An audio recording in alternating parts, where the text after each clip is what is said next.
Hello, আসসালামু আলাইকুম। আশা করি সবাই ভালো আছেন। আরজে মাল্টিমিডিয়ার পক্ষ থেকে আপনাদের আবারও স্বাগত। আজকে যে টপিক নিয়ে কথা বলতে চাচ্ছি সেটা হলো বাংলাদেশ বর্ডার গার্ডের 105তম ব্যাচের নিয়োগ বিজ্ঞপ্তিটি অবশেষে প্রকাশ হয়েছে। এই নিয়োগ বিজ্ঞপ্তিতে আবেদন করতে গেলে আপনাদের কি যোগ্যতা লাগবে, কত তারিখ থেকে কত তারিখ পর্যন্ত আবেদন করতে পারবেন, সম্পূর্ণ বিস্তারিত এই ভিডিওর মাধ্যমে তুলে ধরার চেষ্টা করব। ধৈর্য সহকারে ভিডিওটি স্কিপ না করে সম্পূর্ণ দেখতে থাকুন। সর্বপ্রথম একটি কথা বলতে চাই যে আমার একটি ফেসবুক পেজ আছে, সেখানে আমি সমস্ত আপডেট দিয়ে থাকি। আপনি যদি সুখে থাকেন তাহলে আমার ফেসবুক পেজে জয়েন হতে পারেন। আমার ফেসবুক পেজের নাম আরজে মাল্টিমিডিয়া। এবার আসা যাক মূল টপিকে। সর্বপ্রথমে আমরা শিক্ষাগত যোগ্যতা দেখব। শিক্ষাগত যোগ্যতা এসএসসিতে 3 পয়েন্ট পেতে হবে এবং এইচএসসিতে 2.50 পেতে হবে, পুরুষ এবং মহিলা উভয়ই। কিন্তু তারপরও একটি বিষয়, সেটি হচ্ছে আমার কমেন্ট বক্সে কমেন্ট করা অনেকেই যে এইচএসসিতে 2.50 পেয়েছে এবং এইচএসসিতে 3 পয়েন্ট পেয়েছে, আমি কি আবেদন করতে পারবো? আসলে আপনি আবেদন করতে পারবেন না, আপনার যেটা বলা আসে সেটাই থাকতে হবে। এসএসসিতে 3 পয়েন্টই থাকতে হবে এবং এইচএসসিতে 2.50 থাকতে হবে। আশা করি বুঝতে পারছেন। এবার আমরা দেখব যে বেতন স্কেল। জাতীয় বেতন স্কেল 15 অনুযায়ী 9,000 থেকে 21,800 টাকা পর্যন্ত। বাদবাকি ভাতা আছে, এগুলো আপনারা একটু দেখে নেবেন।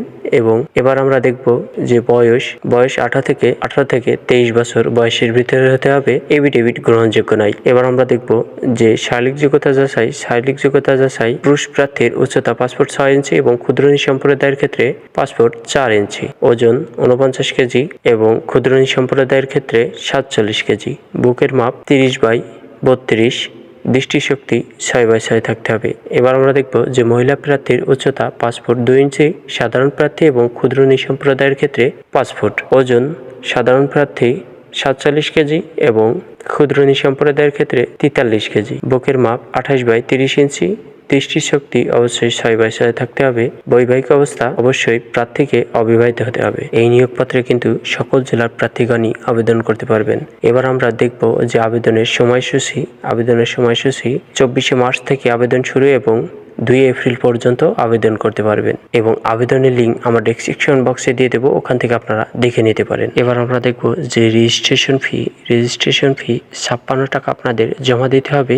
এটি মোবাইল ব্যাংকিং এবং ব্যাংকিং কার্ডের মাধ্যমে আপনারা এই রেজিস্ট্রেশন ফি জমা দিতে পারবেন। এবার দেখতে পাচ্ছেন আপনাদের কি কাগজপত্রের সাথে করে নিয়ে যেতে হবে, এটা একটু দেখে নেবেন। এবং ভিডিওটি অনেক লং হয়ে যাচ্ছে কারণে আমি বলে দিচ্ছি না। আপনাদের যদি প্রয়োজনে আসে তাহলে কমেন্ট বক্সে কমেন্ট করবেন, আমি পরবর্তী ভিডিওতে আপনাদের দেওয়ার চেষ্টা করব ডকুমেন্ট সহকারে। এবং এই নিয়োগপত্রের মাঠ কার্যক্রম কবে থেকে অনুষ্ঠিত হবে সম্পূর্ণ বিস্তারিত অন্য একটি ভিডিওতে বলে দেওয়ার চেষ্টা করব। সেই ভিডিওটি যদি আপনি দেখতে চান তাহলে চ্যানেলটি সাবস্ক্রাইব করে রাখতে পারেন। আশা করি বুঝতে পারছেন। আমার ভিডিওটি দেখে যদি আপনি একটু উপকার হয়ে থাকেন তাহলে চ্যানেলটি সাবস্ক্রাইব করবেন। আজকের মতন এ পর্যন্ত। এই সামর্থ্য, ভালো থাকবেন, সুস্থ থাকবেন। আল্লাহ হাফেজ। পরবর্তী ভিডিওতে আবারও দেখা হচ্ছে।